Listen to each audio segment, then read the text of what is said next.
Yes. All right. I think we are 5:01, so we are all set to begin. Good evening, Madhu Sandhya. Good evening, Chandan. Hello, Yojana. Is that Yojana? Yes. So, hi. Bharati, Jayalakshmi, Mangala, Mitali, Soumya, Shri, Steffi, Papia, Priyanka. Am I saying the right name or somebody else? Good evening, ma'am. Good evening, teachers. Hello, Sai Kishan. All right. So, are we all ready? We are on time. If Suchishmita gives permission, we can start. Yeah, ma'am. We can start. It's 5 already. All right. Yeah, because we don't want to keep anybody later than we require. All right. So I hope most of you have had a look at the pre-watch of the video that I had shared of Ron Richard.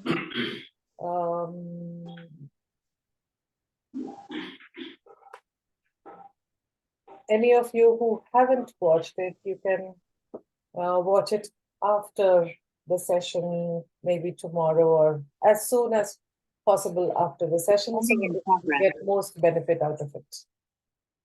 All right. So what I'm expecting is a lot of interaction, most definitely on the chat box, and feel free to buzz in during the session and open your mic. But what will happen is, if you continuously keep on writing on the chat box, it will be very helpful.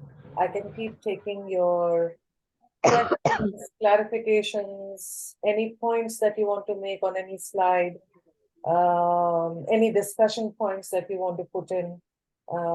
So just warm up your fingers and start the typing very much. In case you want to put your camera on, go ahead and do it. If it doesn't come in the way of your bandwidth. Otherwise, I'm totally fine with keeping your cameras on when it's convenient for you, and otherwise, just as long as you're active on the chat box. All right. So you heard Ron Richard talk in the pre-watch much about thinking and questioning that forms the basis of his research and the book about thinking routines. Some of you have been practicing some of the thinking routines. I know that Suchishmita has taken this session earlier, and we often talk about it. So I would be introducing a few more thinking routines, and perhaps all of you can try and use it in all the grades and all the subjects, and let us see how we can do it.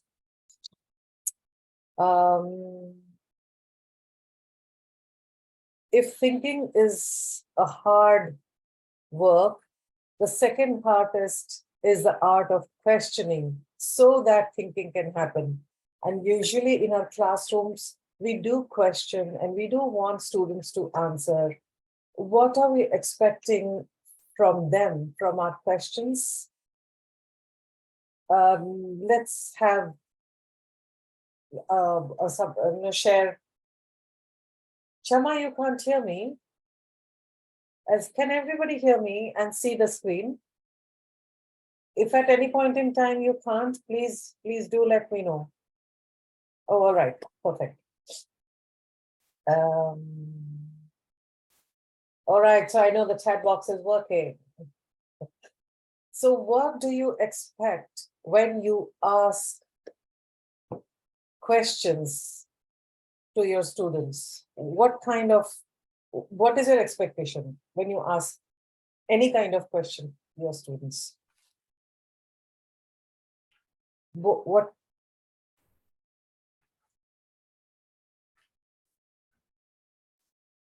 kind of questions do we ask for this purpose? Can anybody share a couple of questions that you ask when you want to recall correct answers? Provocation questions. Are you expecting correct answers from provocation kind of questions?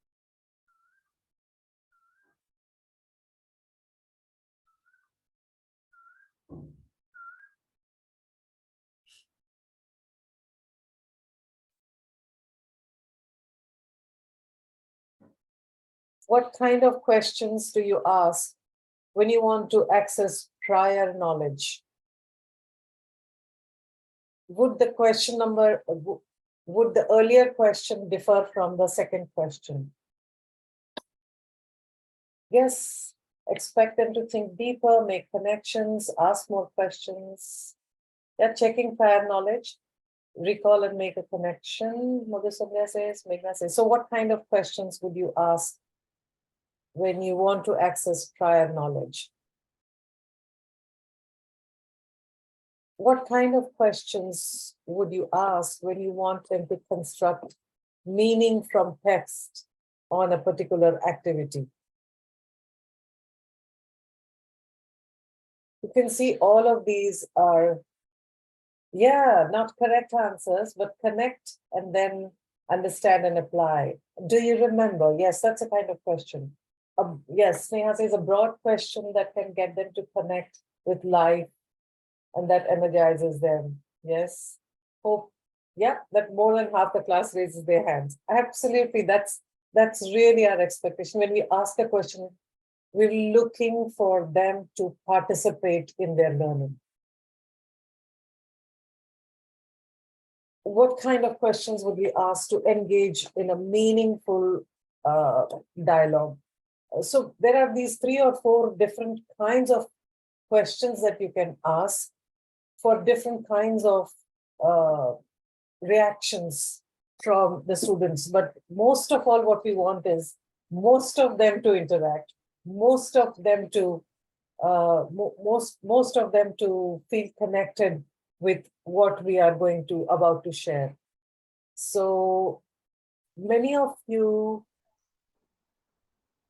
All right, so what kind of questions come to your mind when you see this picture? Many of you have done the See, Think, Wonder routine in your classes. Many of you haven't. It doesn't matter.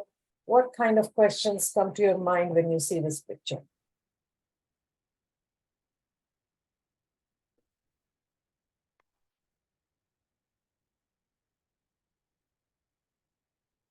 Avatar movie, ma'am.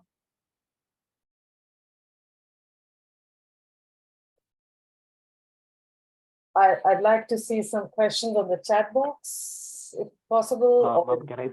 Yeah, you can speak? say, you can speak.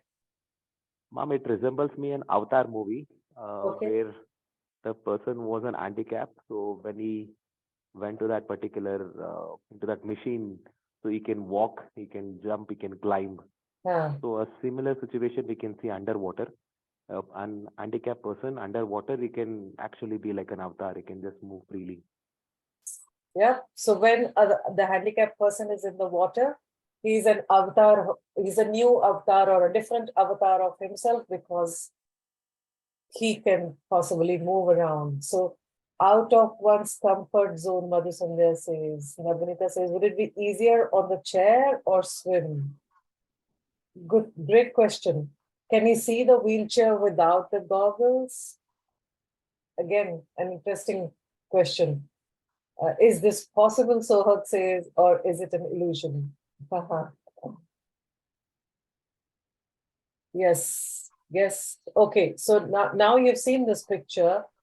It's a continuation of the same picture. What do you see here? Now what do you see? What do you think? And what are you wondering about? You can think of all the 3 things at the same time. Any more questions that come to your mind?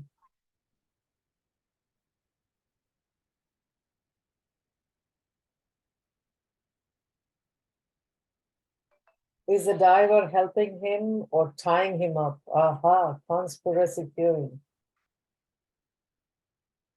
What makes you come out of comfort zone?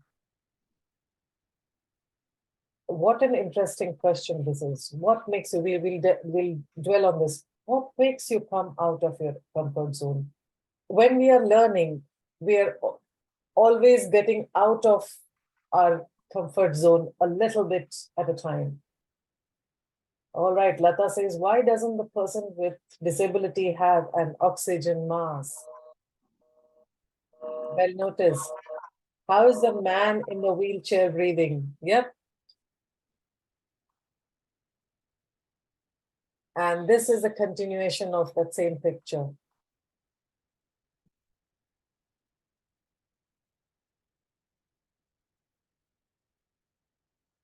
What do you think now?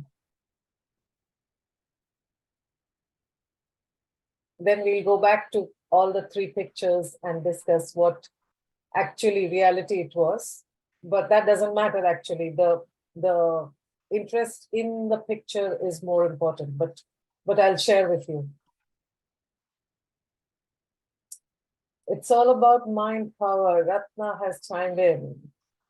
I have overcome all my shortcomings, says Nivedita. All right. Bharti, Devjani, Mithali, what do you think? I haven't heard. Shatabdi, Sharvani, Steffi. I'm making a note.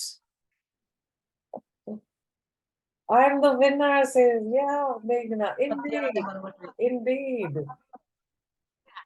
Indeed.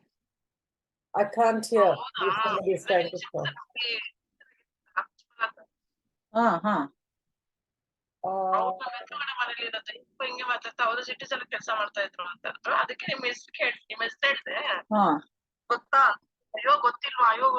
Sorry, you need to.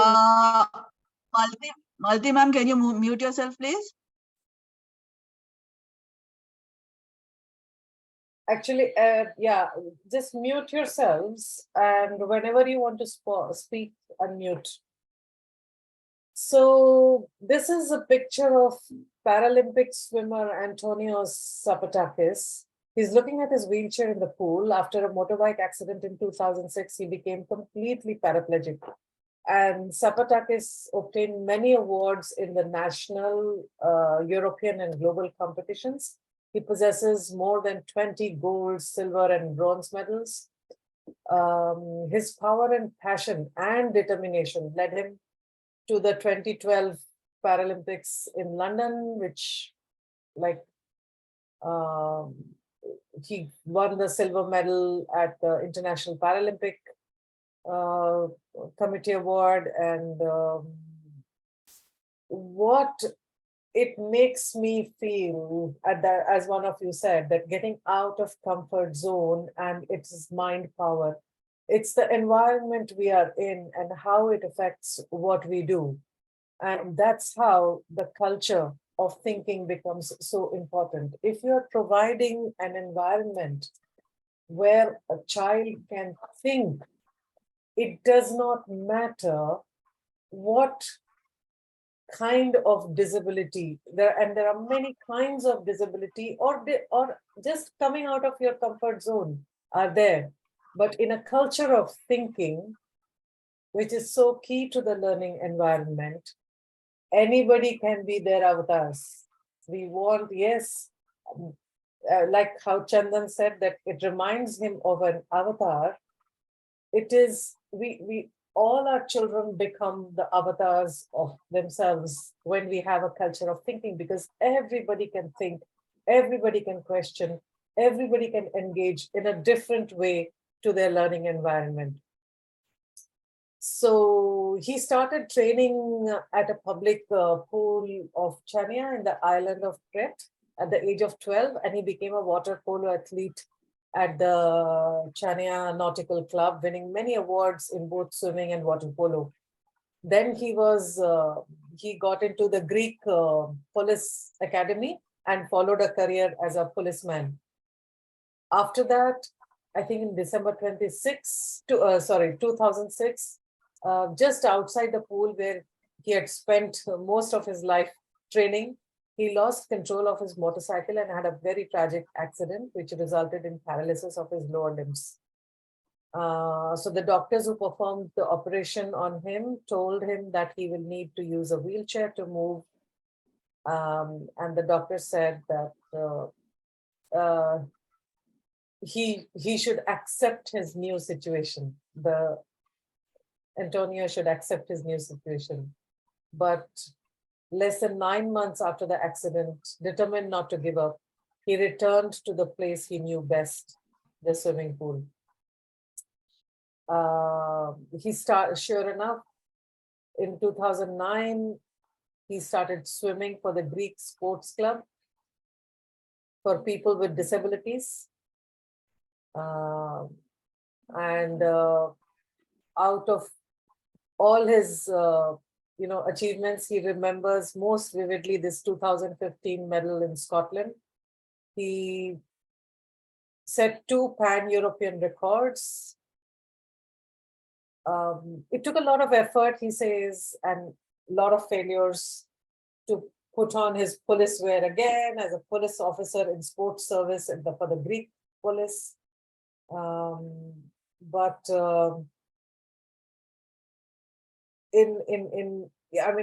His credo is every challenge that he faces, he never thinks he cannot do it. He always thinks, why not do it? So I guess culture of thinking is something that we want to introduce in all our classes, in all our lessons, and in all our subjects. Definitely in Capstone, because we all value it. And most surely, wherever you go as a teacher, you want your students to think and engage with your lesson and be their better avatar. Whenever I've taken up the word of Chandan, so that because it just suits so perfectly that you all can become your own avatars when you learn something new. So this was right. It's a short introduction to Project Zero's thinking routines. What are they? Why would we want to use them? And how can I get started?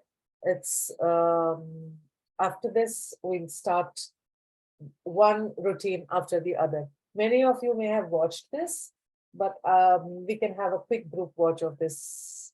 And let me know if you can hear and see this.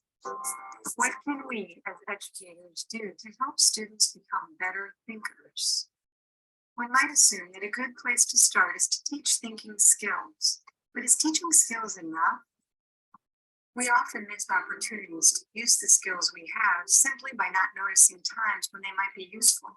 Good thinkers not only know how to think creatively, critically, and deeply, they actually do it. They have a repertoire of thinking moves to draw on. They're inclined to use them, and they're sensitive to the times when thinking would be helpful. In other words, they're in the habit of observing, analyzing, and questioning.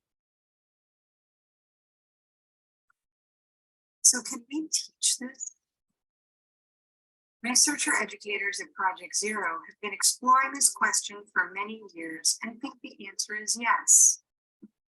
The thinking routines they have developed as part of their research invite learners of any age to be close observers, to organize their ideas, to read them carefully, and to reflect on how they're making sense of things.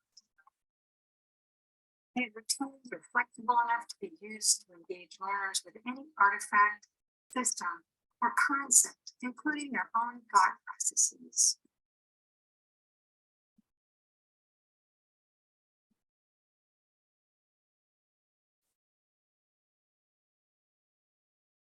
Routines are simple structures, for example, a set of questions or a short sequence of steps that can be used alone or with a group. They are designed to be easy to remember, practical, and to invite a broad range of thinking moves. They are well suited to leverage the power of collaborative thinking and transfer easily to any context.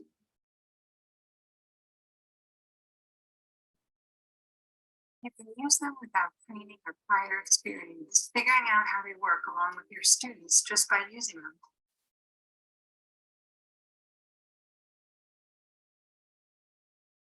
Thinking routines help students go beyond the superficial, inviting them to dig deeper by making the complex accessible. Through practice, learners become sensitive to opportunities to use their thinking moves in the wild, helping them to develop habits of mind that will sustain their curiosity inside and outside the classroom. Given the broad range of thinking routines available, it might be tempting to try out as many routines as possible. But this approach can turn them into mere strategies, subverting a core aspect of their design that they get used over and over again.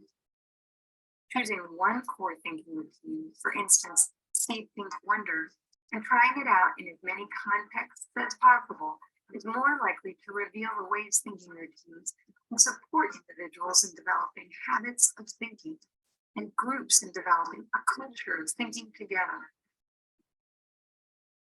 Once you and your students get comfortable with the idea of using a routine for structuring your thinking, it's easier to branch out and find routines that fit well with the kind of thinking you'd like to embrace.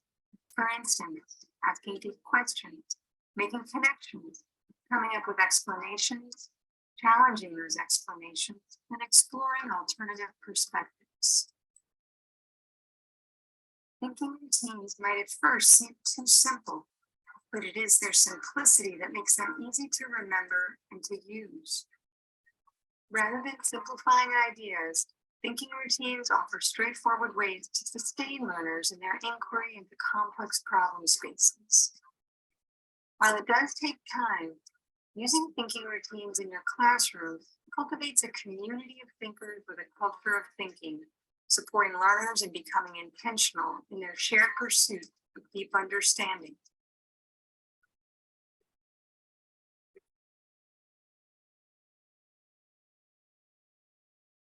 All right.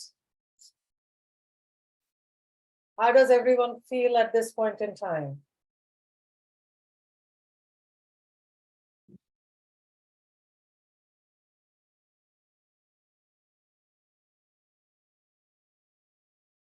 Could you hear and watch what kind of questions come to your mind? Today we are going to, why does it say left, everybody left? Is everybody there or everybody left?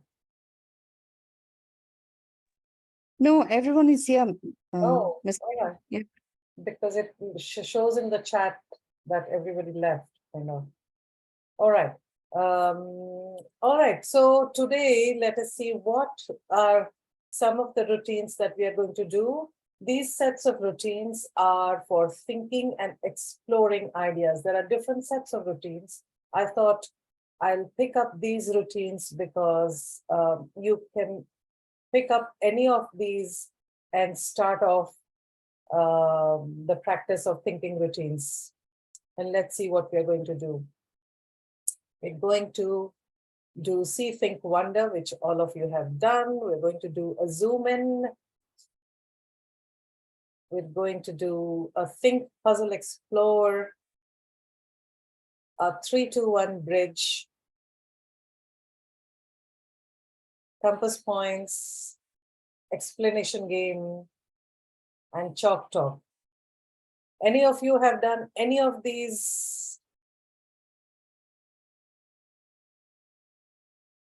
Aha, Madhusable wants to figure out how to make this process happen in our subjects. Yes, let us explore some examples. Ratna is excited to learn more. All right. Any of you have practiced any of these thinking routines? I know for sure that many of you have done see, think, wonder. Let me know.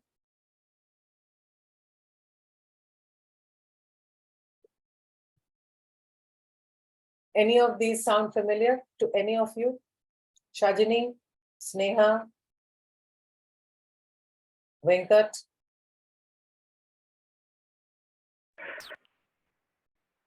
Yeah, ma'am. Actually, the first thing, the See Think Wonder, I saw in Suchishmita ma'am's class. Yeah, this is actually when ma'am came, like first time to our school. She gave a demo for, I think, grade 7 or grade 8 class. Okay, HOS ma'am and myself was there. okay. So that by that time we were actually not aware of that All visible right. thinking routine. So she Yeah. started classes with that. Oh, So perfect. that's how I remember that. Okay, so Sohag has used See, Think, Wonder, 3 to 1 reflection, compass points. Great. Oh, Mitali says you did compass points in your training in May. Perfect. And See, Think, Wonder, 3 to 1. All right. So you're already good practitioners of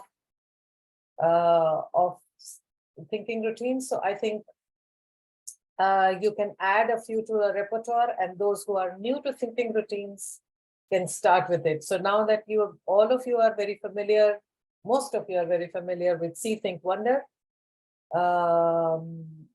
This is a routine which is a very good one with ambiguous or complex visual stimuli. And it is quite accessible to find a visual stimuli which is relevant to any of your subject and any of your topic, and use these questions, put out the picture and use these questions. I have enjoyed sending these questions home as an assignment, and they have thought and come back, and we have had this discussion in the classroom, or we can put out a picture or a material or an object in the classroom, or put certain things on a table in the classroom and have a See, Think, Wonder done. This is how the template looks. They can do it in their notebook, or they can do it on a sheet,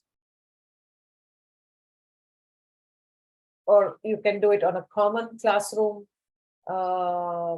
chart if you are the scribe, if it's very young children.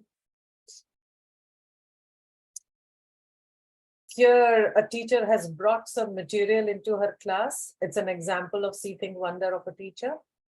So even before starting the lesson or writing the topic, neither of it. No, do not writing the topic, because you're using it as a hook or a provocation. What do you think she has brought to the class?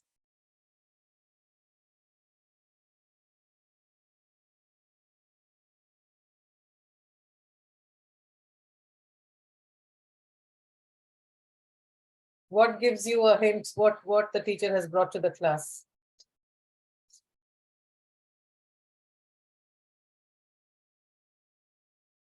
Can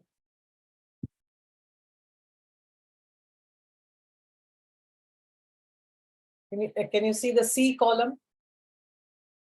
Wood sticks, sawdust, sandpaper, paper clips, water, cornstarch, water droppers, wood pieces and blocks.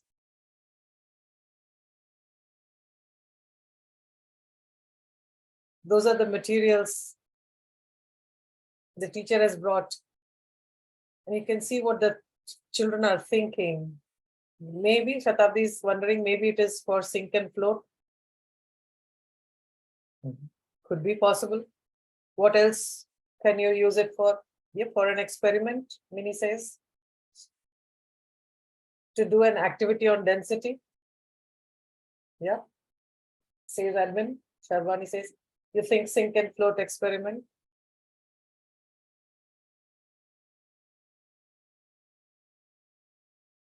All right. Here's a picture that the teacher has put out, and a series of pictures that a teacher has put out, and the children have to do See, Think, and Wonder, and the child can do it on their own, or you have a whole class, all the entire class children are doing see, think, wonder while the teacher is writing it down, or one of the students is writing down. Let's try it out. What do you see? Let's have a go at it. English teachers, would you want to try, give it a shot? What do you see? What do you think about that? What does it make you wonder?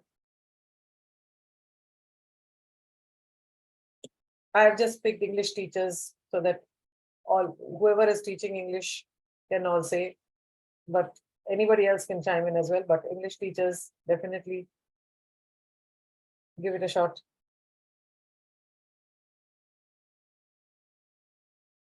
Is it a poem? What do you see? Do you see a poem? What do you see? What do you see in the picture? You see an illustrated poem in the picture. What do you see in the picture? You are thinking that it's an illustrated poem.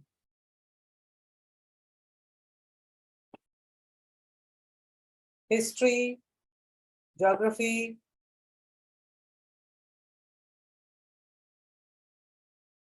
What all do you see in the picture?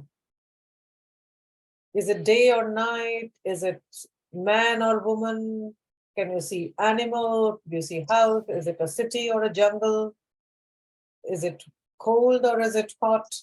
Is it windy or is it not? All right, the old man is howling. You think there is an old man who is hollering at the rider, a galloping horse, moon, and old man. Do you see one man, two men? Do you see a house? Do you see a horse? Do you see something in the distance? What do you see in the foreground, midground, and background? Art teachers can say there's a foreground, midground, and background. Hemlata says it's night, having conversation.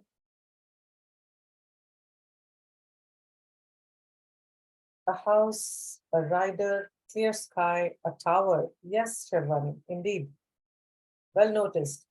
A person is searching for someone, asking from a lady. Mangala says it's a lady. Some of you says it's an old man. Some of you say it's a lady.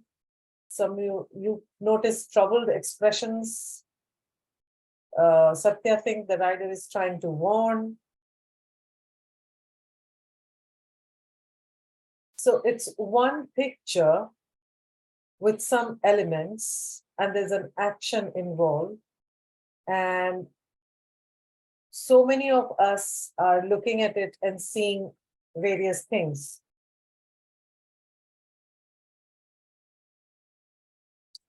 And one wonders whether it's a poem or a story or a dialogue or it's a setting. Sohag says the rider is in a hurry. And you can ask the students what makes them think so. Madhu Sandhya says it's nighttime. Thinking about heralding of some news. It's bright moonlight, fear, confused woman. Okay, you have man, woman,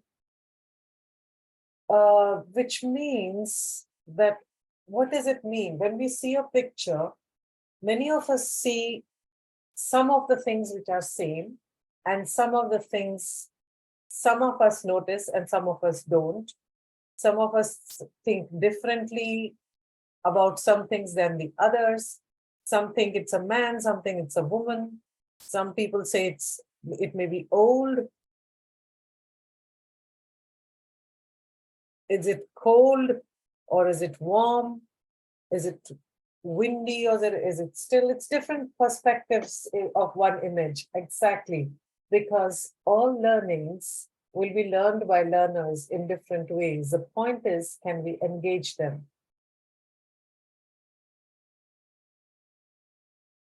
Now, this is not only for art teachers, but everyone can have a go at it.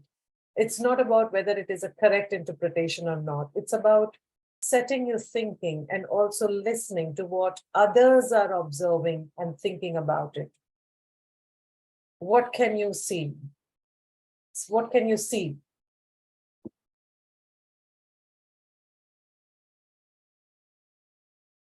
Look at it closely. Those who are on the laptop most certainly can see some more details, possibly.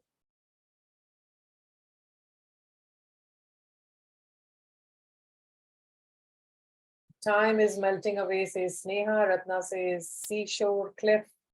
Madhusandhya, Dali's melting time. Time at different angles, says Navanita. Time is taking different shapes, says Meghna. Melting moment, says Priyanta. Try to see, notice things, what are there. What all can you see? Not what you're thinking and wondering at first, but what all can you see? Almost 6 p.m. Venkat says effect of pollution, deforestation, time is variable. Can you see something in the look, start looking at it, what you can see in the foreground, midground, and background. So you can keenly observe colors of the sky are noticeable for many.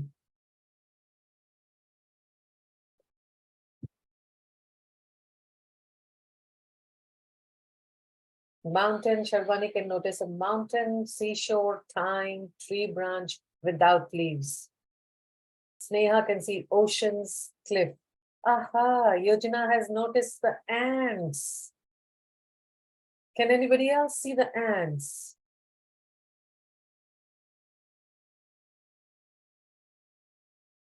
Increase in water levels, says admin. I'm assuming that is Aisha. 2 different colors in the sky. Very harsh environment, says Madhusandhya. Oh, Sharvani has noticed the ants as well. Yes, ants on the stopwatch. Right. So this was painted in 1931. It's the persistence of memory, one of the most celebrated and recognized paintings of 20th century. Of course, Dali's, Salvador Dali, the surrealist artist. The 3 melting or soft watches placed on the landscape of his beloved port, Ligat, I think it is pronounced, Lligat, have become nearly synonymous with his name since they first helped to introduce mainstream American audiences and the rest of the world to surrealism in 1932. It's combination of everyday and the dreamlike, the symbolic, the irrational, nature, technology, and the confusion of softness and hardness has actually a big mass appeal of this. I saw it in the Museum of Modern Art in New York long ago, and it quite captivated me. So I usually use it in the routine because it reminds me of this disquieting, paradoxical, fantastic, hypnagogic, nonsensical, and mad painting, but it evokes many things. Mangala has noticed a wooden board behind a tree. Indeed, it's quite crazy, and you can see the tree branch, the dry tree branch is on some kind of a block. And can you notice, I think, can you see a nose, eyes, and eyelashes?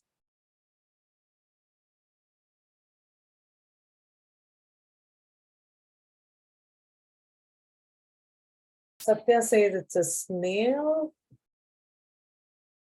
Is that some kind of a shell?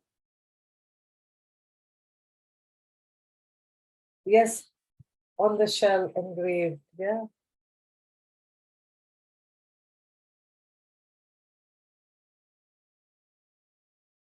Yes, I can see the eyelashes in the foreground, yeah. And I can see a nose, and it's a very confusing painting, but it's a very cool one to introduce Dali to children. It's a very cool to introduce the concept of time to children, or a landscape to children, or environment for that matter, as Venkat says. The time is passing away, and we're not taking care of environment. So you could use this painting to introduce any of these topics. To me, comes to mind of environment, as Venkat says, or time, or clock, teaching clock, as Venkat says. No, somebody else mentioned teaching about clock. Just observational skill you can teach, or you can do a creative writing with this picture. Many possibilities. One more. What age group do you think this is for? Which grade? The previous one, which age group you think you can use one for? I mentioned some of the topics we could use for. Which age groups you think we can we can use this picture for? Which age group would notice most of the things, do you think, in a picture? Okay, Lata says 6, 7, Ratna says middle school. Primary will notice most things. A storm and pirates. Mainly for primary. Yeah, you can use it for primary, you can use it for middle school, you can use it for undergrad. The youngest, Shrutishmita, as you said, yeah, most children notice all the little things. When I tried this with my children, with my students, they were the first thing they noticed was the ants. They didn't see the sea, the rock, the dry branch, the clock. They noticed the ants on the stopwatch. They didn't know it was a stopwatch, but they noticed the ants. So yeah, the youngest notice most. All right, now let's see what we as adults, what do you think this is for? Which grade?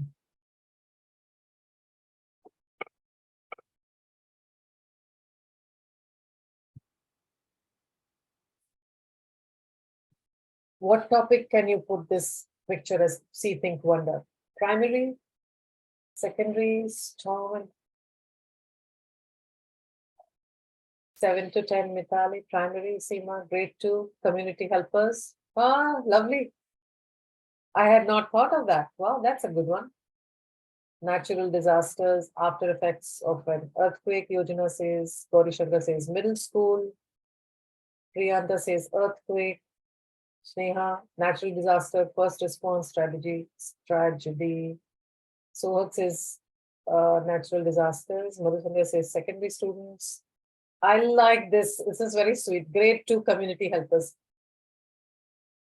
So it depends how you can use it. Depends on the topic, right? You can actually use it across grades and across several topics. Such is the power of the simplest routine, see, think, wonder. So here's what the teacher uses for. What grade do you think this is for?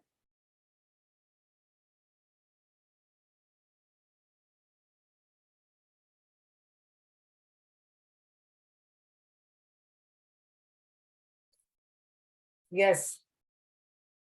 The multi-point perspective pictures are great. So look for rich pictures. When you look at the pictures yourself, do a see, think, wonder for yourself and see, are you able to generate many perspectives for your children for that topic? Oh yeah, Venkat says for civil engineering and science stream students appearing for JEE. Disaster management team working, Abradita says. Yeah. No, if they don't learn physics properly, this is what will happen. Yes, indeed. And we have had multiple bridge collapses. And imagine bringing those pictures to the class and how rich the session will become suddenly. So it could be for the youngest of the children, for community helpers. How sweet, Satya. Or for the oldest of the children, when you are doing physics or engineering, or you're doing disaster management in senior or undergrad level, you're learning disaster management. It just depends on what level you can use a picture for. So see, think, wonder, you think you can use in all your grades across all your subjects. It's a very cool and simple thinking routine that you can use always for hooks and provocations. All right. So we did see, think, wonder, and we are coming to zoom in now. All right. Sorry. Oops.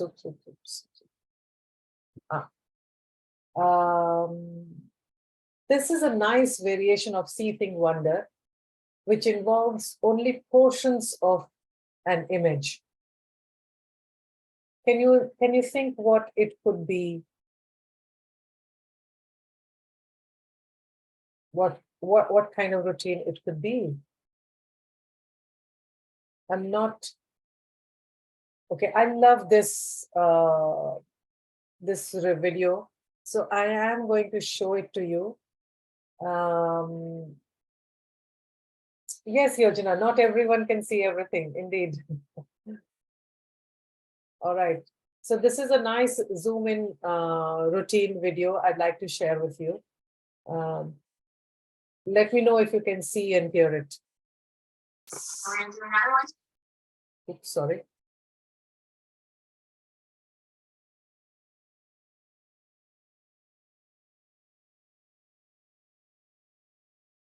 We're gonna do another one thing in probably a minute. What happens is you're gonna be presented an image, which is behind the boxes, but you're only gonna see part of the image at a time. Okay? You're gonna make some hypotheses, some guesses, and some interpretations and predictions about what this image is about based on what you see.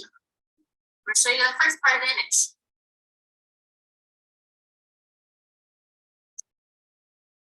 Silently, I want you to look at the picture. I want you to tell me, after I ask you, what you see and what predictions you have. So raise your hand if you're ready to let me know what you think and what you see and what your predictions are. Or if maybe it's someone like hold on with the baseball guy or something. Why do you say that? Well, at the bottom, half the picture is explaining like an object that they might be holding, and it kind of looks like the shape of a baseball bat. Okay, so this object right here, your prediction is that this is going to be a baseball bat. Okay. What else do you see? The prediction card. Okay. Well, it's probably a student because they're wearing Converse shoes, and that's not what a student is here. Okay, so you saw shoes in the picture, and you made a prediction that it's going to be a student. Good prediction. Any other predictions? These are all good predictions and all good observations. I'm going to show you a little more of the picture, okay?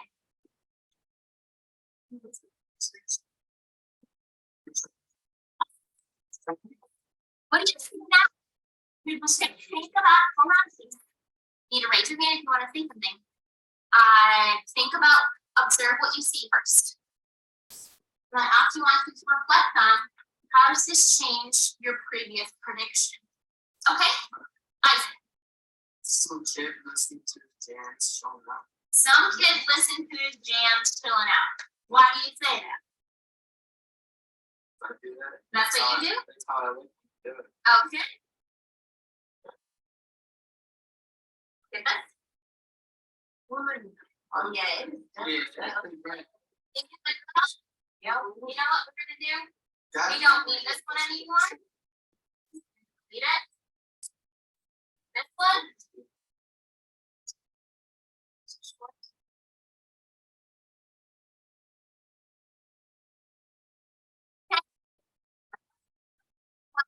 Another piece, you guys need to think about how this new information has changed your prediction about what's happening.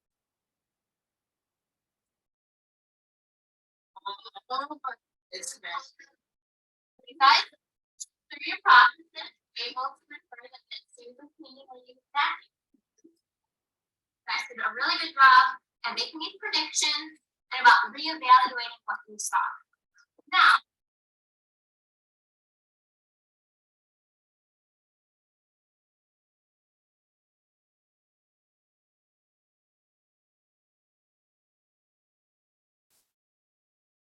All right. What do you think?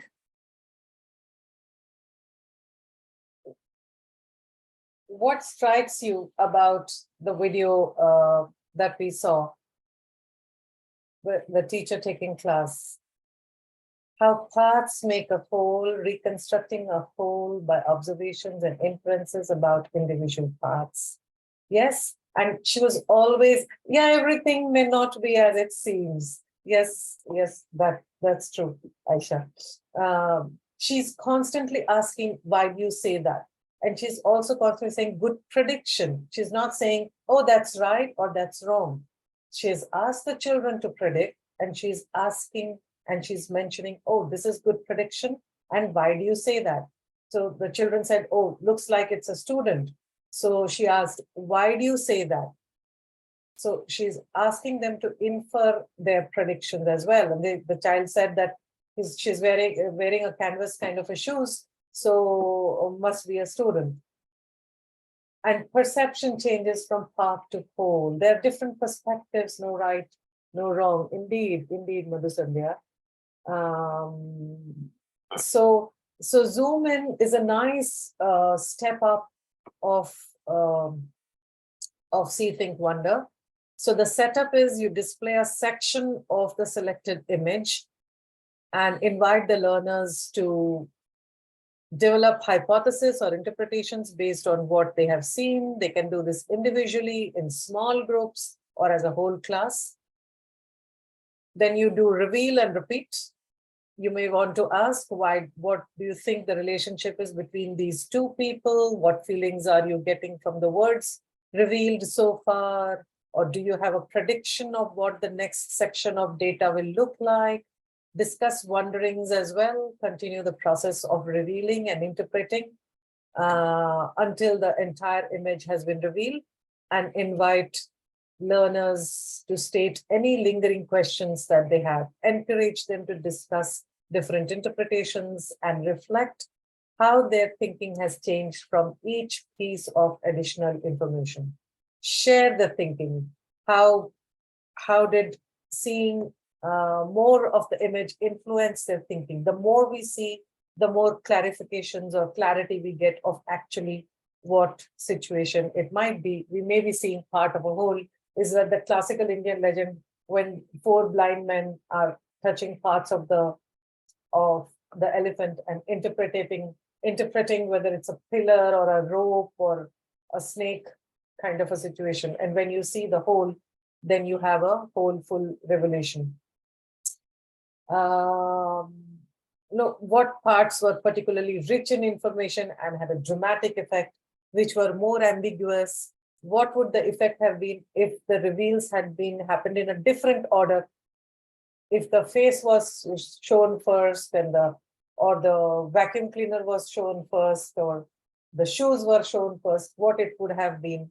So showing the pictures in a particular order also makes a difference.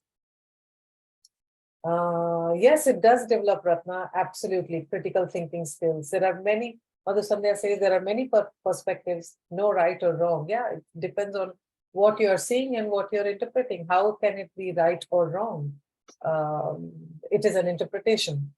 Oh, so let's try out this one, which I made. And I think if it doesn't matter whether you have a smart board or not, there are many ways of doing zoom in. So before coming here, coming to Canada, just before, I had been to Hyderabad, and I took a picture and I thought it could make a good zoom in. So this is a picture that I took, so never mind the quality of picture, but let's see. What do you see?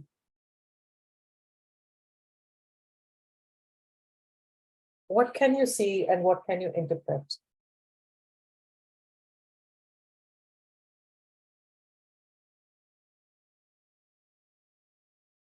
Can you see my, yeah, water bottle with some books, glue stick, green water bottle with a, that's quite exact, with a stack of books in the back. Mitali, well observed. Priyanta says green bottle. Devjani notices a water bottle. Karvani notices a water bottle. Steffi notices a water bottle and she's predicting that it's a study space. It's a zoom in, so you can see and you can predict. Mini Nair says, a tiny picture. What are you seeing and what can you predict? It's not, we have moved on from see, think, wonder to zoom in. So now you have to see and predict. What do you think? A water bottle filled with mango panna. Oh, how sweet. Now I feel like having mango panna. A reading cafe, maybe, Navanita is predicting. A pencil, Jaya Lakshman. Yojana says, predicting that the reader would have felt thirsty after reading many books. That's a nice little story. Mitali says, looks like there is a red jar of paint in the bag. Mitali says, a pen cap, water bottle found, now posted to find the owners, says Yamini. All right, so these are all your predictions. I like very cool predictions. All right, I'll show you the next part of the picture and let's see what adds.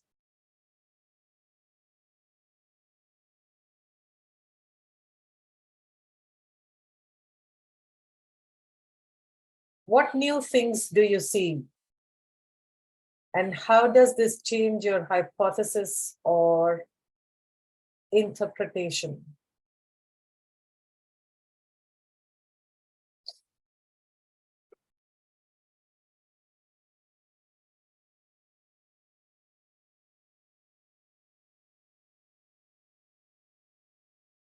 What new things do you see and how does this change your hypothesis?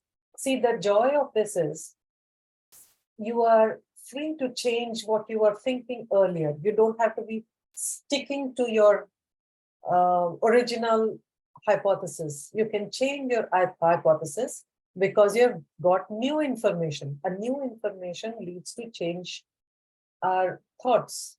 So that's a very key thing that comes out from Zoom in. The more information you get, the more things you can add to your interpretations and hypothesis. All right, so Madhya Sandhya thinks it's a robotic learning session because, why do you think so? Ratna can notice study table with Lego. So you predict that this is a study table with Lego and electronic pieces. Madhya Sandhya is predicting that it is a robotics learning session because Devjani can notice if there is a mobile and Lego, and thus what is your prediction, Devjani? Vinny Nair predicts that it's a table of a teenager because there are books to study, Lego to de-stress, and water for hydration. That's a nice little prediction. Meghna says it looks like a study table with books, colors, water bottles, etc. Aha, Yojana can notice multiple algebra books. Devjani predicts it's a study table because of all the materials there. All right. Next round of reveal. What new things are you wondering about now? And what do you think you can predict or interpret from this new edition?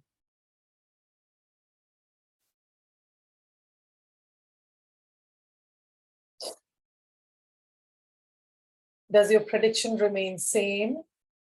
Or would you like to change your prediction?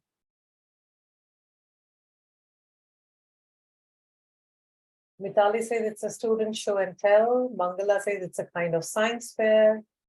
Admin says it's learning station. Venkat says it's some kind of science competition. Sohag says it's a science fair. And why do you think so? Why do you think it's a science fair? What makes you think it's a science fair? Exhibition, student-led conference, Ratna says, student plus exhibition. All right, because of all the materials that are around. Looks like a learning station organized by kids, says Meghna. All right. What are some of the lingering questions remain to you about this image?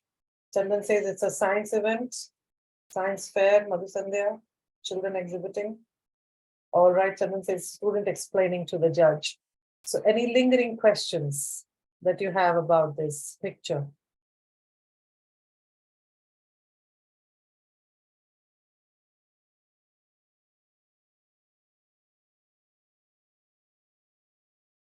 Sorry.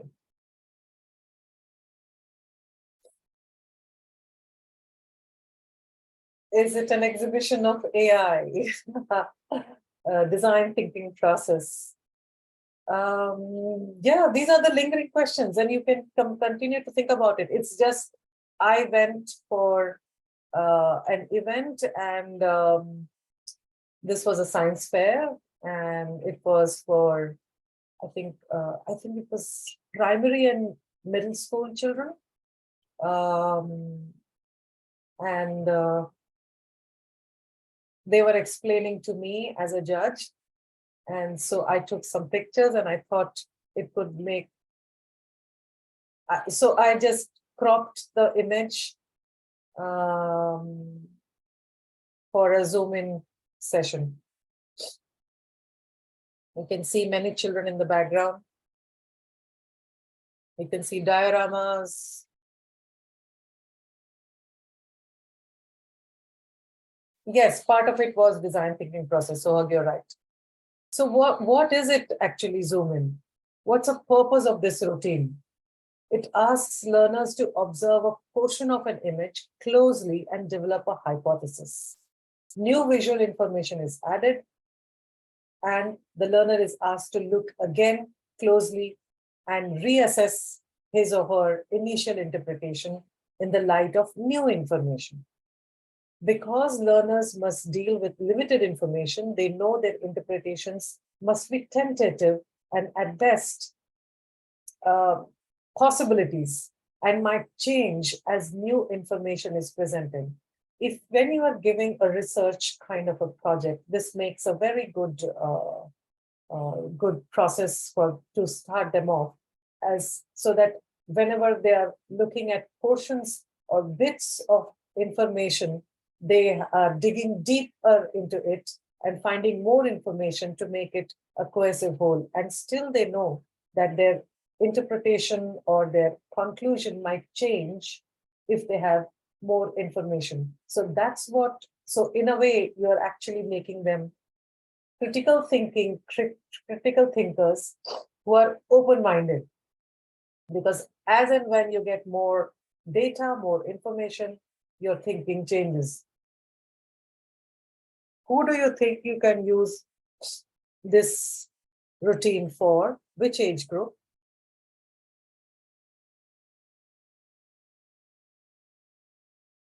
Which subjects can you use for?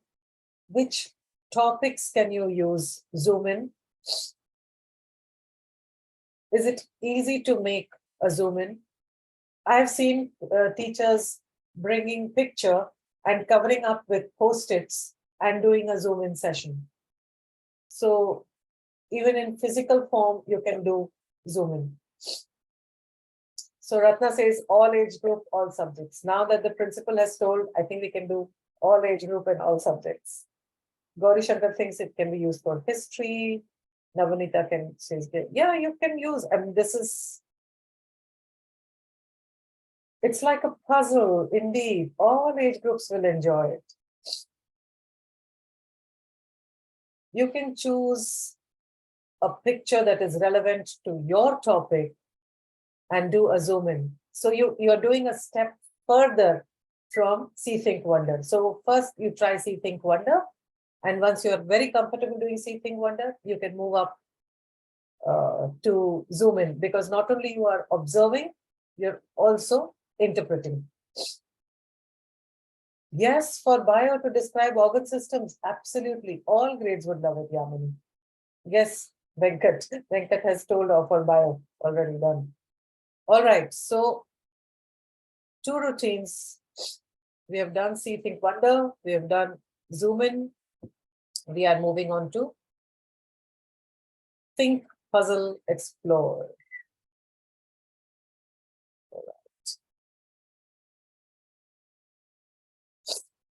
This is very good at the beginning of a unit to direct personal inquiry or a group inquiry and uncover current understandings as well as misconceptions. So I usually use it for doing prior knowledge evaluation. I like a Think, Puzzle, Explore for checking out prior knowledge with children. But you can use it in any which way you like.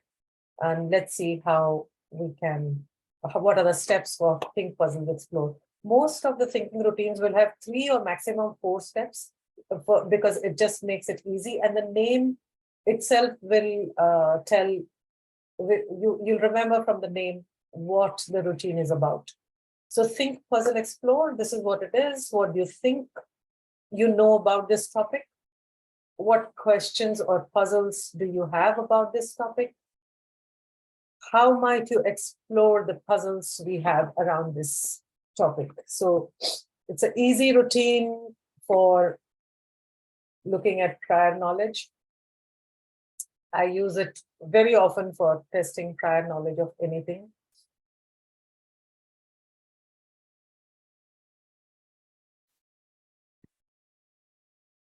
What grade do you think this could be used for? Yes, it's a variation of KWL, and I like it a little more than KWL, maybe because I have got bored of KWL, or possibly this gives me a little more intentional intentional thinking. Look at what the teacher has scribed from the questions that the children have given her. What grade do you think this could be used for? Can you also guess which materials of provocation must have been shown to the student? Ratna says grade 2. Which subject do you think it is for? Grade 2 math. Science, primary grade science. Steffi says math, science.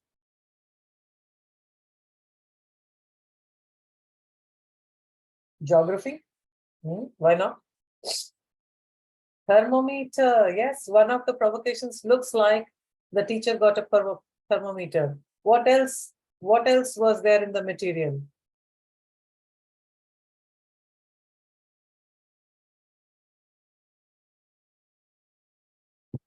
Ruler, Navanita, well noticed. So just a thermometer and a ruler, simple provocations to put out, and you can do a Think, Puzzle, Explore. Look at this one.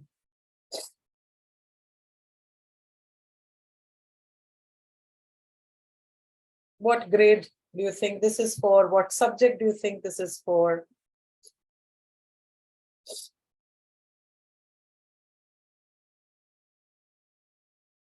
How do you think the children can explore? They've even told what kind of, how would they want to explore? I really love research on iPad. Look at books or encyclopedia. Check out our inquiry basket. Ask teachers, ask friends, ask parents, go to the library.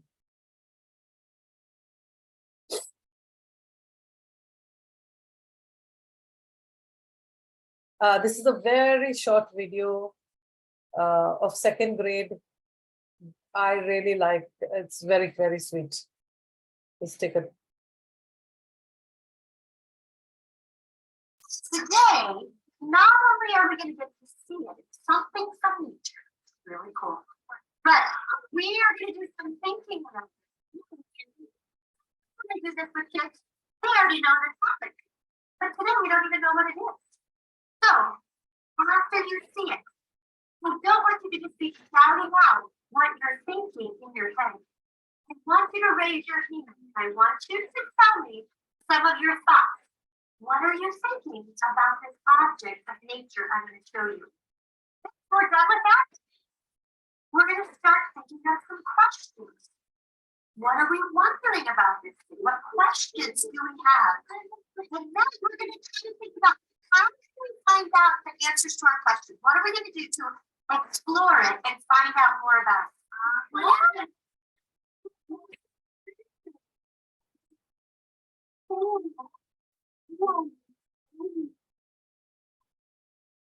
And you can see the one branch was on a tree just like this. So my neighbor had to very carefully snip it up. What's going through your mind right now when you've got a beautiful it looks like a hornet or a horse hunt.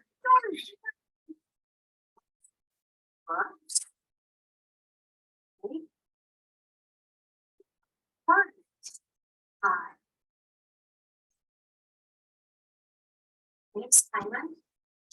Who else has some thoughts going through their head, Ryman?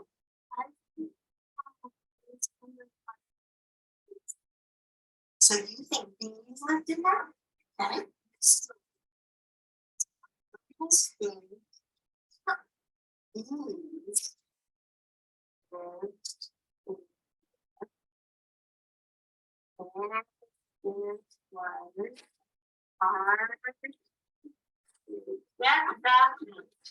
Thanks, Riley.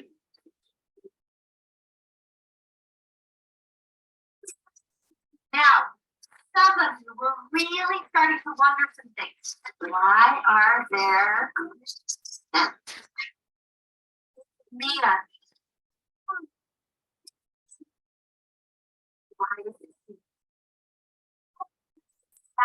Why is it gray? Do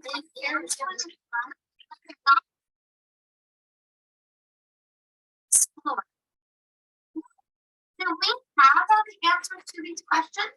No, raise your hand. Okay. If you can away, we can find out the answers to all these questions. And what would we check out there, Emily? We would check out books. Who else has another possibility of an outside source we might use? Miss Winnie. You can ask. There's a lot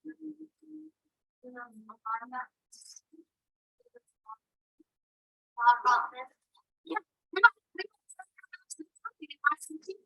Do you know what this is? Do you have any answers to that? Yes. How about if I say ask an expert at the end of this week? I'm hoping that we will have the answer to all of these questions. Will you put one hand up in the air?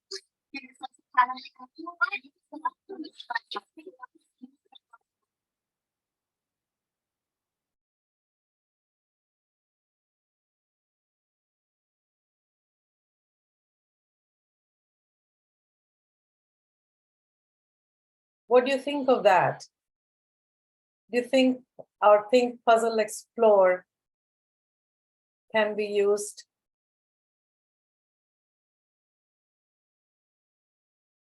How do you think we can use Think Puzzle Explore? Inquiry. Yeah, you can develop all your inquiry questions when you do a Think Puzzle Explore. It follows very well after a provocation. Right? You put a provocation and you can do a Think Puzzle Explore. Can you do it with any grade? For discussions, yes, of course, absolutely. You put out a sentence and you ask them to think, puzzle, and explore about it.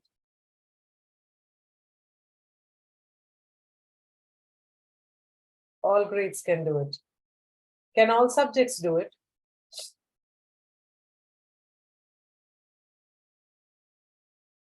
We had a grade 2 example, and we had a, I don't know, which grade do you think this would be?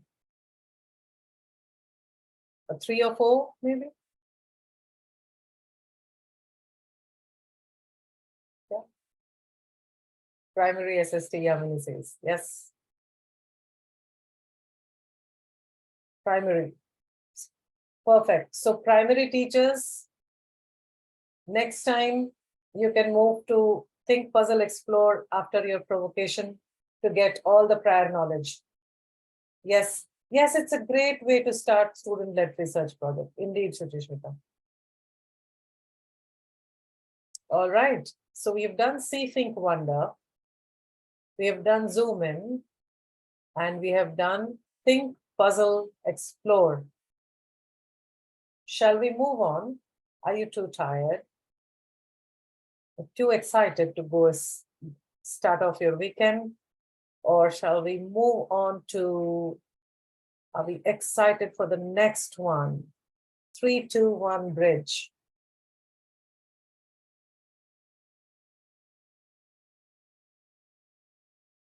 Next one, yay, I will take it. Priyanta says, this works very well when the students have prior knowledge, but instruction will move it in a new direction, which means you've done your See, Think, Wonder, you've done Zoom in, you've done prior knowledge with Think, Puzzle, Explore, possibly, any of the routines, one of the routine, 2 of the routines, whichever ones has worked for you. And this can be done over extended time, like during the course of a unit. So if your unit is for 6 classes, 7 classes, 8 classes, this can be done through the unit. So what are the steps of 3, 2, 1 bridge? It's not a very clear picture. I don't know why, but I will have clarity. It's an easy visual to remember. So keep that and we'll go to the routine. I'll discuss it in this slide. So 3, 2, 1 bridge. If you have a visual, it's easy to remember. So your initial responses and your new responses on the topic and the bridge between it. So 3 thoughts or ideas, 2 questions, and 1 metaphor or simile. I like this very much. I anyway like the whole format of 3, 2, 1, where you can put anything for 3 and anything for 2 and anything for 1, whatever suits you. And you have the bridge, because that bridge is the time when you are teaching the course. So there's an example here of 3, 2, 1. It was a very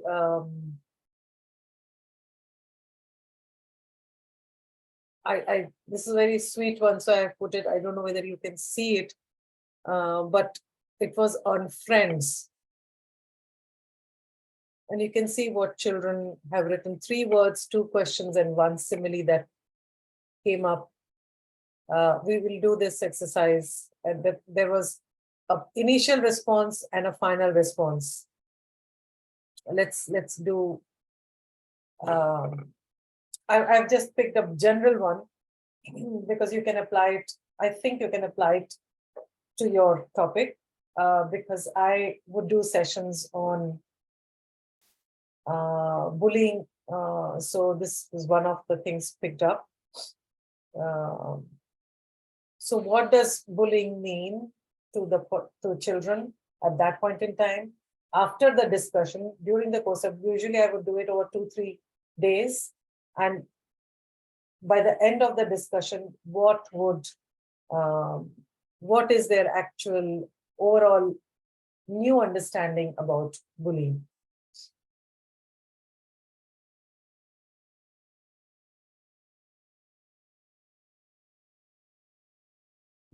What do you think you can use it for? Which topic, which grade, anybody would like to share? I'll go back to the slide of the routine.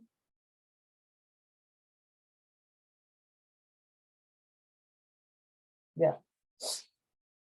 Which topic do you think you can use this routine for? Can anybody share an example? Shajini has been quiet. Shajini, do you think you can come up with an example? Navanita says discrimination, racism. Yes. Shajini, you can think of a math example. Steffi, can you think of a math example? Venkat, can you think of a math example? Or a physics example for that matter?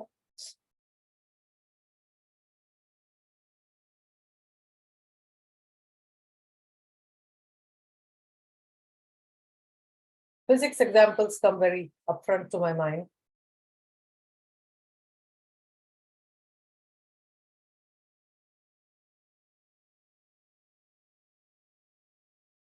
Yeah, discrimination, racism, bullying are very similar to each other in any case. What about a logical topic? What about something in math and physics? Can anybody come up? Data analysis in math, says Yojana. Would you like to explain how, Yojana?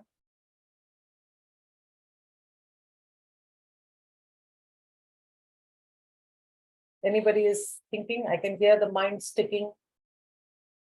I'd like to know math or physics, or for that matter, biology example. Any science example, because we know that it can be used for humanities for sure.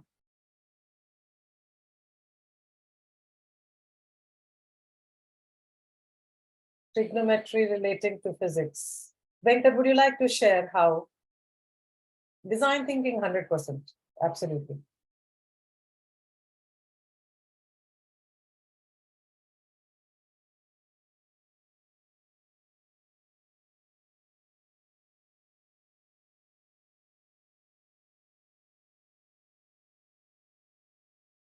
Which grade can you use it for?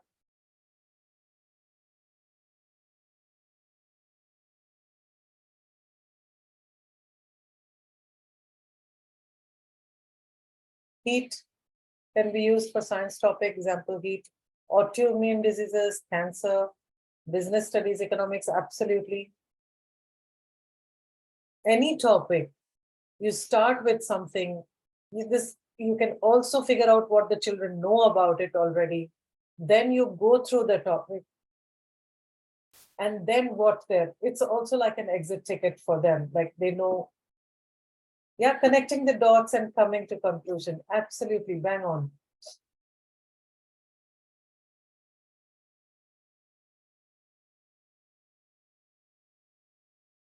Yes, I leave you to that thinking.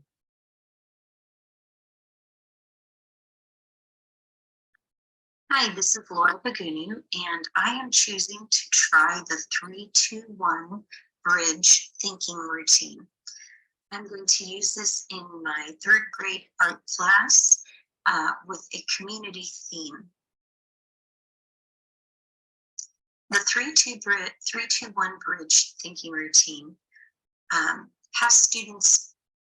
I will show this partially, just as an example. And I will share with you the video link, which you can, actually I have multiple video links for all the routines, which I will share on the group, and you can see them as more samples of explanatory of these routines. So that would help.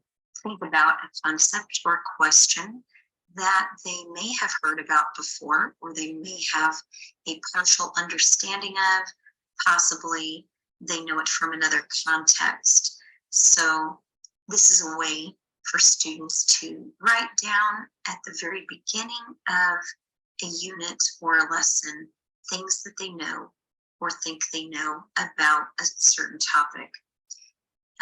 Afterwards, after the learning takes place, then they redo that and have a bridge, a connection between what they knew before and their new understanding after the lesson that they've learned. In order to do this, they write down 3 words, and as a teacher, you need to encourage them to just not think too hard about this. It needs to just be kind of a word association, the first thing that comes to their mind. And then 2 questions that they have about that topic or subject. And then kind of a wrap up simile or metaphor, so that they kind of are connecting. This topic is like something else. And this comparison kind of shows how deep they're going with their thinking. So my curricular objectives that I'm tying in with this lesson are compare and contrast 2 artworks on the use of subject matter and compare different responses one may have to the same artwork. This lesson that I'm doing with the 3-2-1 bridge will be just day 1 of a unit, which will kind of culminate with creating an original artwork communicating ideas about community and group identity. And so the parts where we're doing the comparing and contrasting, we're going to be using artwork that has a community theme.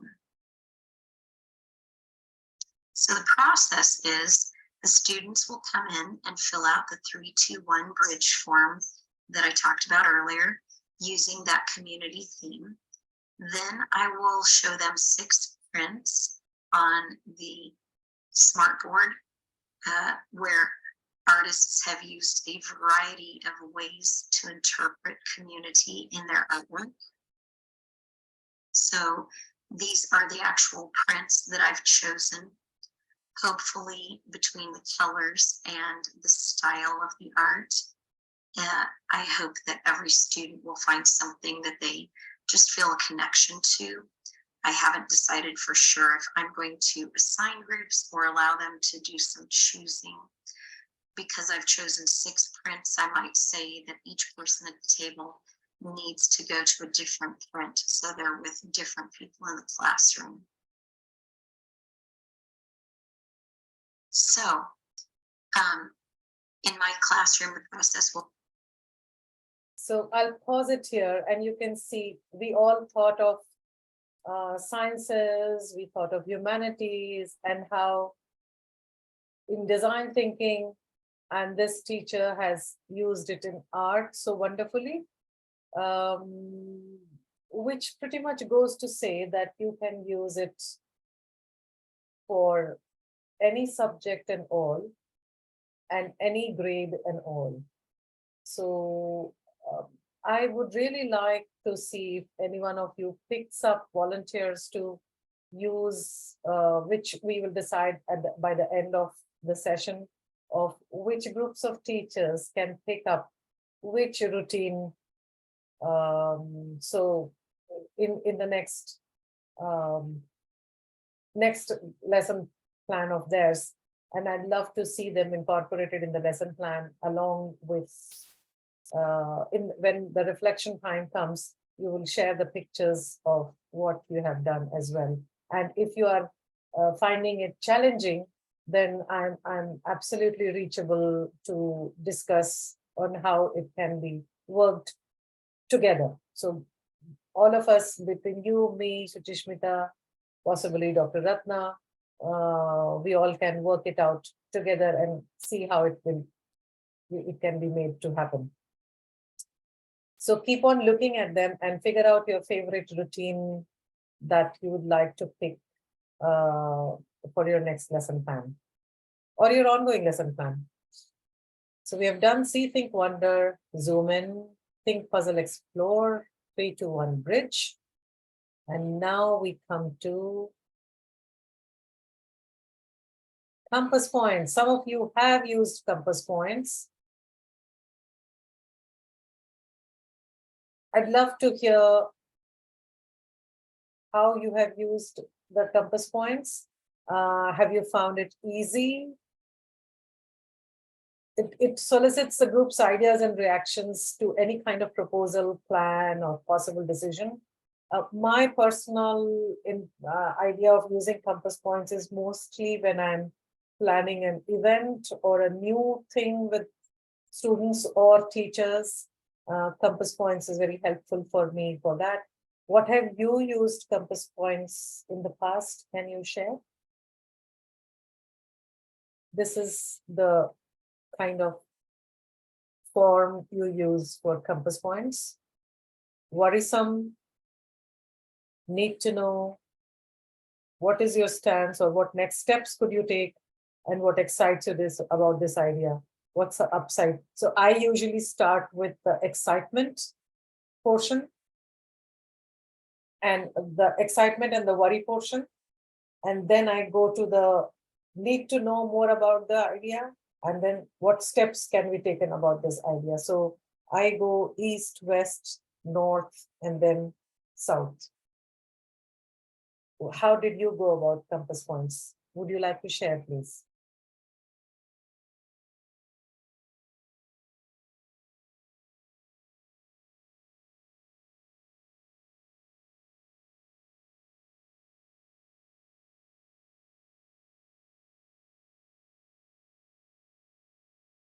I know some of you have used compass points, so this is the time to rise and shine.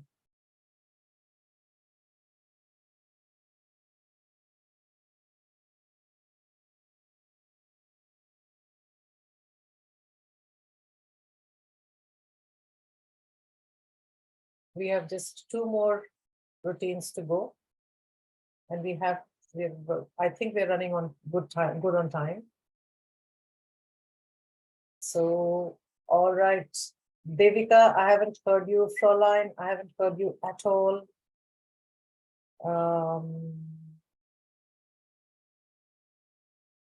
Purna, I haven't heard you.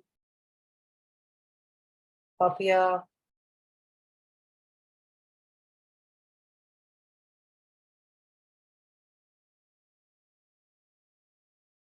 Environmental science experiments. Suchishmita says economic growth and development.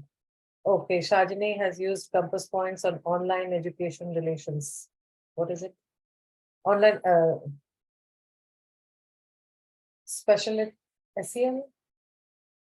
So her primary team did this towards the end of the previous academic year with our coordinator for your thoughts and ideas. Okay, so you have used it in an adult environment, not yet used in a student environment. Good idea then to use it. How did you feel, Soha, when you use this? Did it help in the discussion of, did the compass points help in the discussion?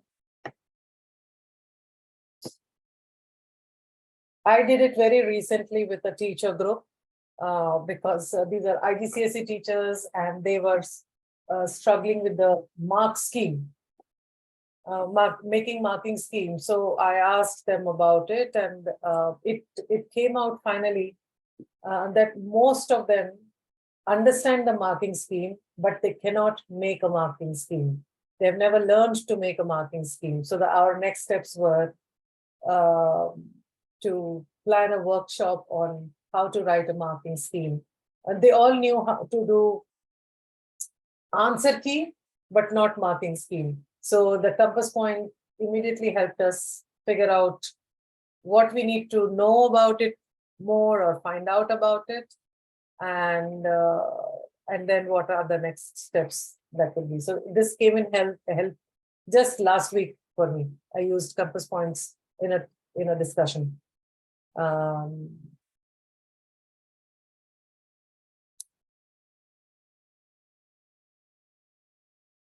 So have a look at this, some of the samples of compass points, how people have done this.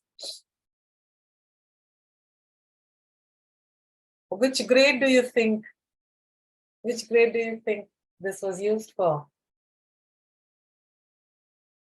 Jessie, Lata?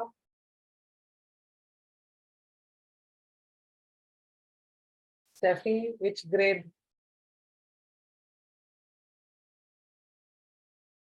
Grade 1. Grade 1. Early years. Sai, yes. Earlier. So one would think that compass point can be possibly, you would think from the lens that I used it for the teacher. So it's a very adult requirement. You also use it for teachers, adult requirement. But you can actually use it for the littlest of the children. And just have a check on where they are in their excitement and their worries.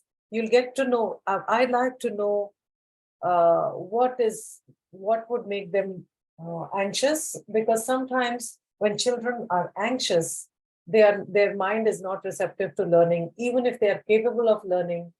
They're very anxious. Some things make them anxious, and they resist learning, or they resist doing anything specifically.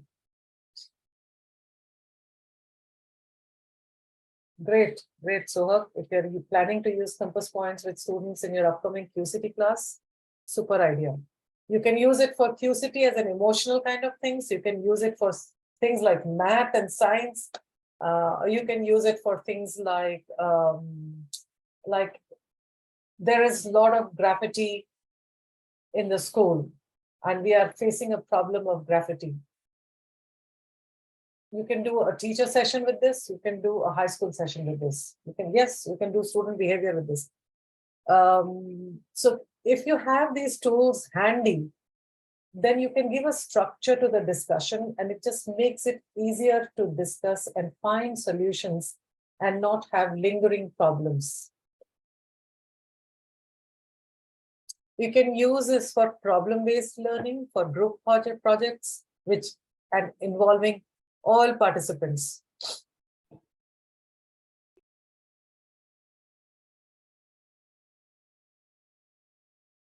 This one is a long video. I'll show this.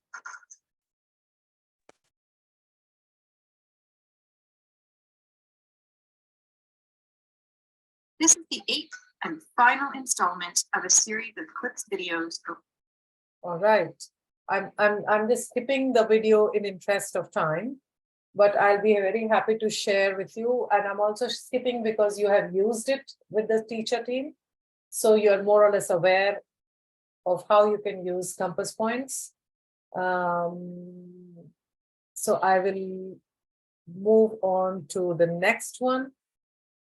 I'd like to hear if anybody has any questions or clarifications until now, or do you want to wait till we are closer to the end of it? I'm fine with either. We're running good on time. We're okay.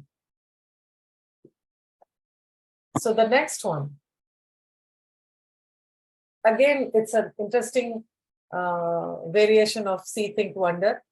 It focuses on identifying parts and explaining them in order to build up an understanding of the whole from its parts and their purposes. So it's a variation of See, Think, Wonder. It's a variation of Zoom In. Let's see what the steps are, and you can figure out in which situation you can use the explanation game. Name it, explain it, give reasons, generate alternatives. Very, very cool steps that you can do. I mean, I've used it for, mostly I've used it for science, but I mean, like I've put out an equipment, or I've put out a disease, and I've asked them a cause of a disease or a symptom of a disease, and ask them to name the disease, explain the disease, and give reasons why this disease will happen, and generate alternatives or methods of not letting prevention as well as possible cures or diagnosis. So I've used it in multiple ways. I'm sharing with you some examples of how other teachers have used.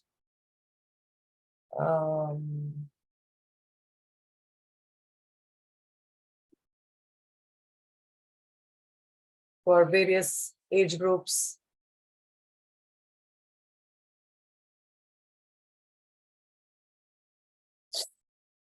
This is pretty much most teachers would play and introduce application of, money in real life.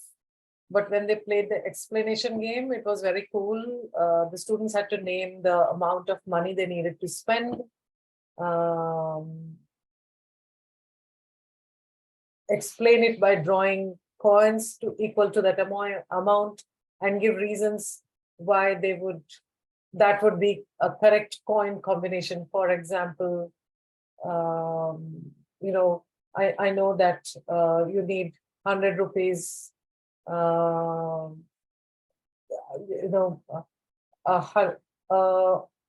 rupee is made of 250 paise, or 100 rupees is made of 250 rupees. And then I can use this, and I can have an alternate way of making the same amount to make that same amount of money. I can use 10 into 10 and make 100, or 50 plus 50 make 100. I know that many of you I think I've seen in Steffi's class doing this, one of the activities I think I've seen in one of the math classes being done. Yeah, right. Yes, Steffi, role play session.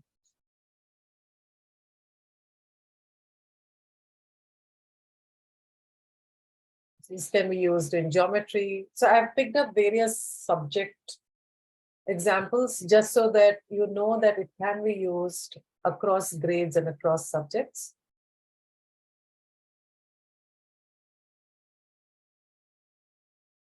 Even as simple as like putting out a microscope, you prep for it, and then you name it, explain it, give reasons.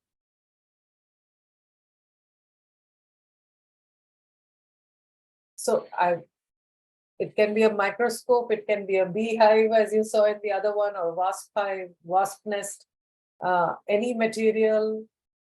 It can be any equipment that you're introducing new for them to know. It can be things, any kind of provocation or hook that you are putting out,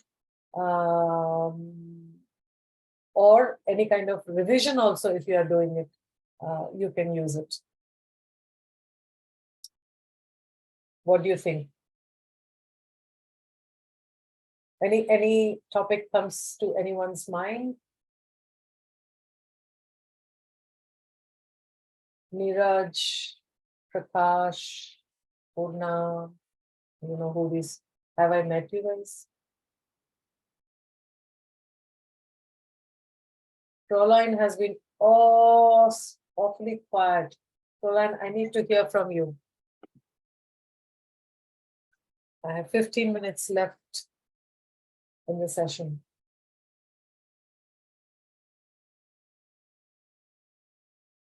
Jesse, Nivedita,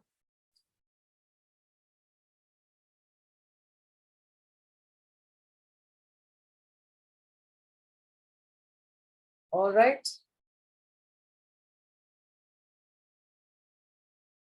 Parts of a computer, absolutely needed, bang on. You can use that explanation game as a parts of a computer. It's SST class formation. Seasons can be introduced. Absolutely, you're right. So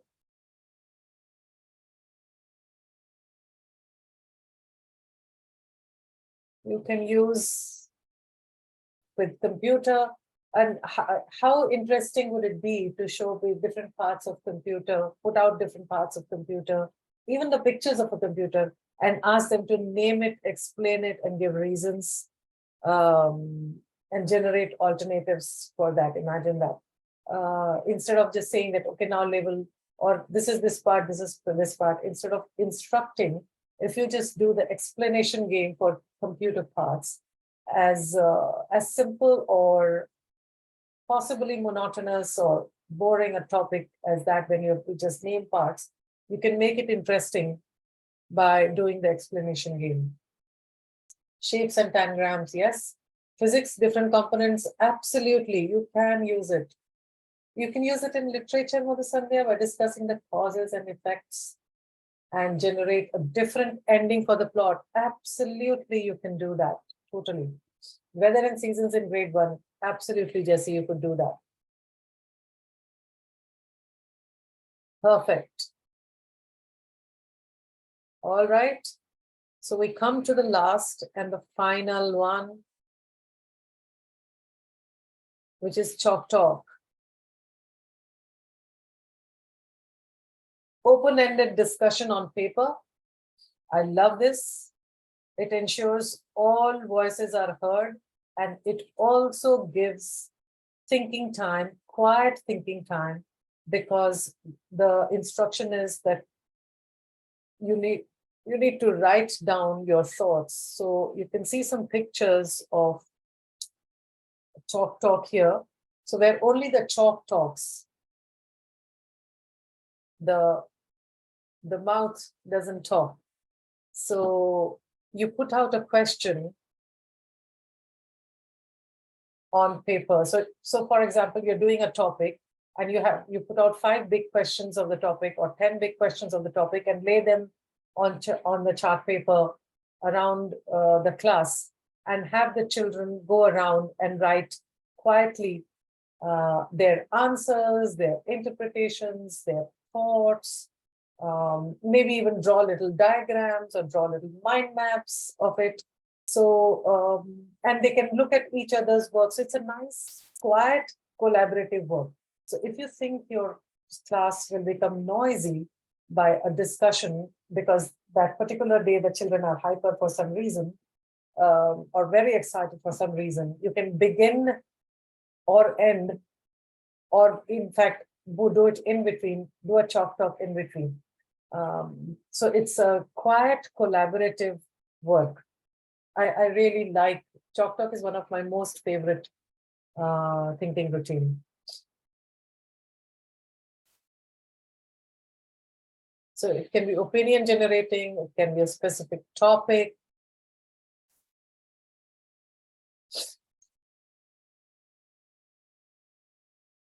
What topics come to your mind, or what questions come to your mind for chalk talk? When I'm doing a physical workshop, I actually close the session with chalk talk.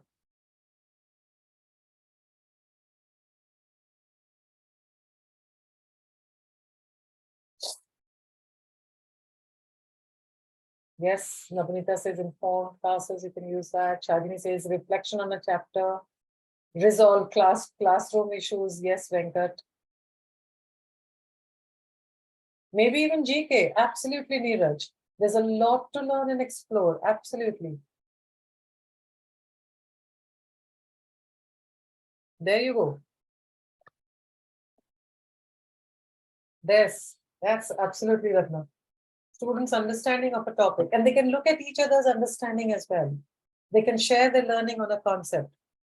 I like this very much because if it's a large classroom of 30 or 40 children, I can set up 10 questions on the topic, and each child can use a nice sketch pen and write their answers on the topic. They can look at each other's, they can write, they definitely need to write their own. They can use different colors to write. I prefer them writing with sketch pen because they don't write too much, and yet they write big and bold and neat. With sketch pen, automatically the writing becomes neat and more thought through. Yes, Navanita, I absolutely love this visible thinking routine. It's perfect for large groups. And your classes are 30, 40 children. I've used it for up to 120 students. And I've used it in government schools. I've used it on floor with chalk. So I've written the questions in chalk, and the children have gone around and written in chalk. So like entire floor and the corridor was thinking routine. I wish I had taken a picture with the chalk talk, which was literally chalk talk.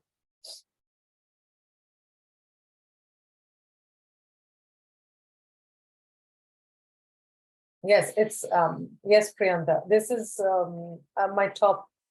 After zoom in, I like zoom in very much. I like compass points very much, and I also like, if I were to choose, I like all of them. But if I were to choose, I like zoom in, I like compass points, and I like chalk talk. It's my like go-to routines for anything.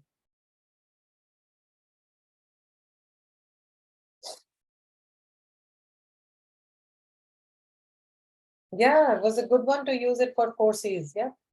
Different ending of a story can be done chalk talk. Absolutely, Minnie. Perfect use of this.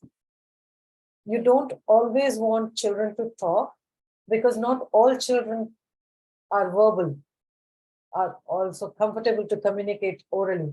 There are some children who are prefer to communicate by text. So this is a perfect way of including all kinds of learners.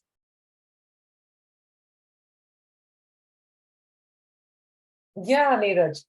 During classes, all students cannot be given the opportunity to talk or express. So this is a great alternative.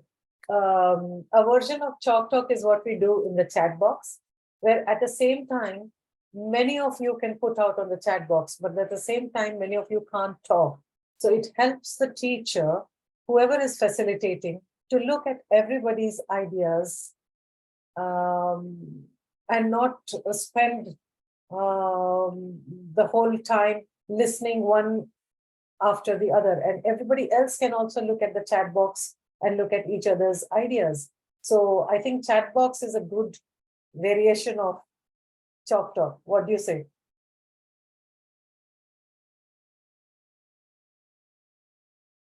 Yes, Ratna, it's collaborative learning. Yeah, Chalk Talk can be used as a medium to unleash the thought of creative minds. Yes, Shajini.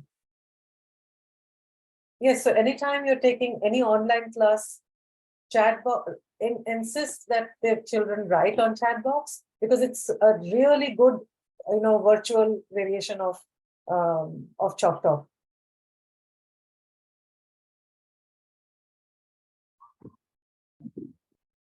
It gives time for people to think and write, and it doesn't. And many people can write simultaneously, while when you are speaking, only one child can speak at a time, and that's what happens even in online workshops. When I do, I request people to write on the chat box. And at the end of the session, we can open up the mics because then we can take so much more interactions from all attendees because they can just write.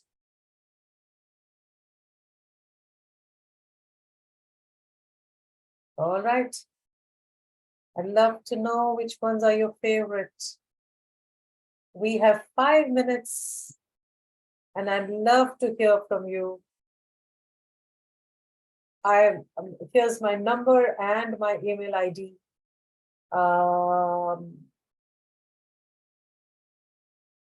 I'd love to know any of these routines that you liked.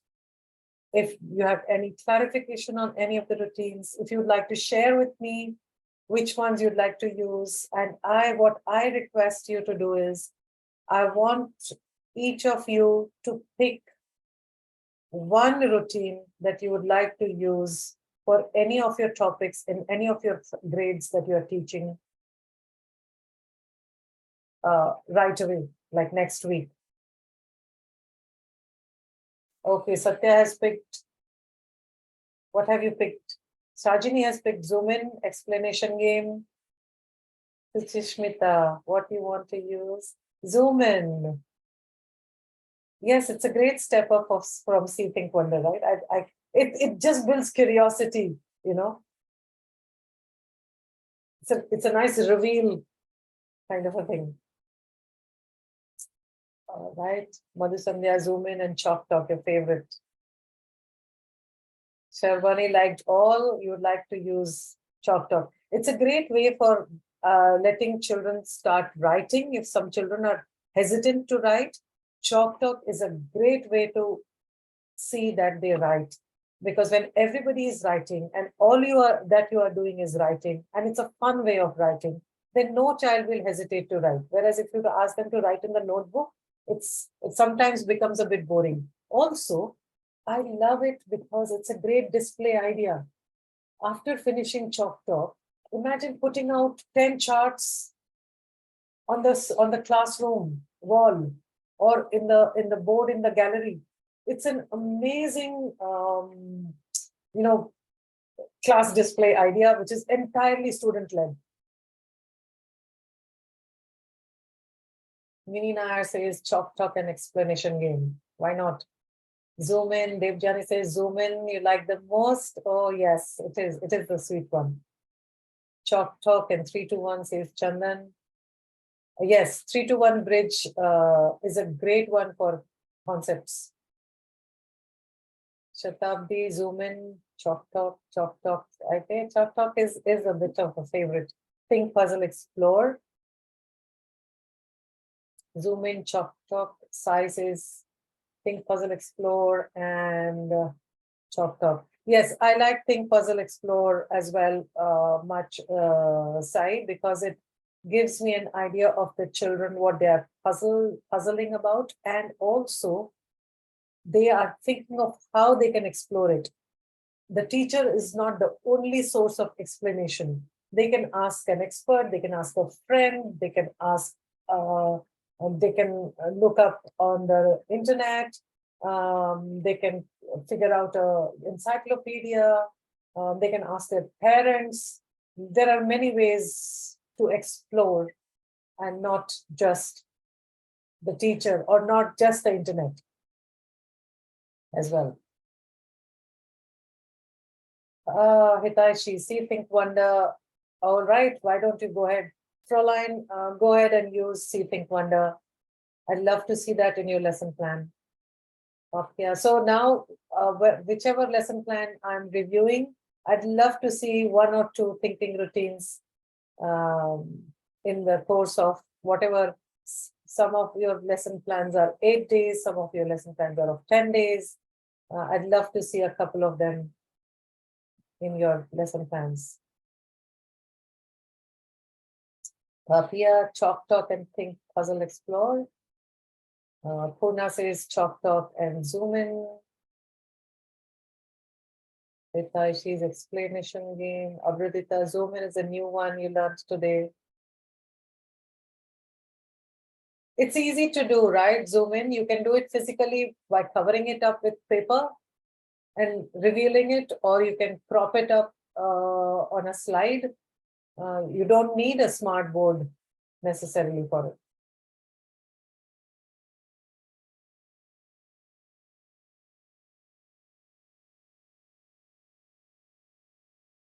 So, you want to use Zoom in when you are introducing food pyramid. Right, time out. And use Chalk Talk as an exit slip for SEA, all right? Why not? Visible thinking routine. All right, Shajini, can't wait to implement them in the class and engage with students more. Yes, Shajini, your classes are already wonderful and they can become even better for both yourself and your students. All right, people, very much thank you for, can we have everybody put on their cameras if possible? So as a last bit, we are recording, so everybody can be then seen. If possible, if not, it's totally fine. Before we switch off, you have a good, super good weekend, everyone. Thank you so much for the session, Ms. Nivedita. It really sharpened my saw. Oh, that can't be true, Ratna, not for you. But see, we know we have used this, but then when we discuss it again and again, it opens up perspective. Indeed, it does. You know, every time I do a session, I go back and use one or more routines in any other session that I am doing. So to that extent, I'm always excited. So when you send me a list of sessions to do, this one the first, and I said, yes, I'm going to do this one because it just refreshes my mind also, and I like to use it.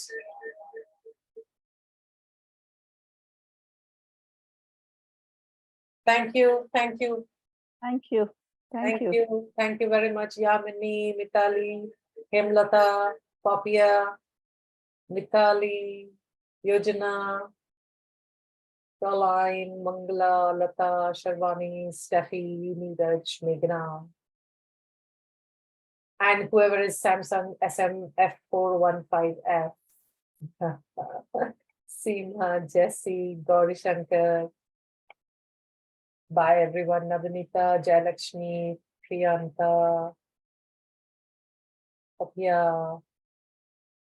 Super good. Have a super good weekend. I'm planning to have a good weekend as well. Yeah, we all of us have holiday tomorrow. Yes. 5th Saturday. Yes. Thank you for making time in the evening. That's why we chose this Friday, so that we can have Saturday holiday.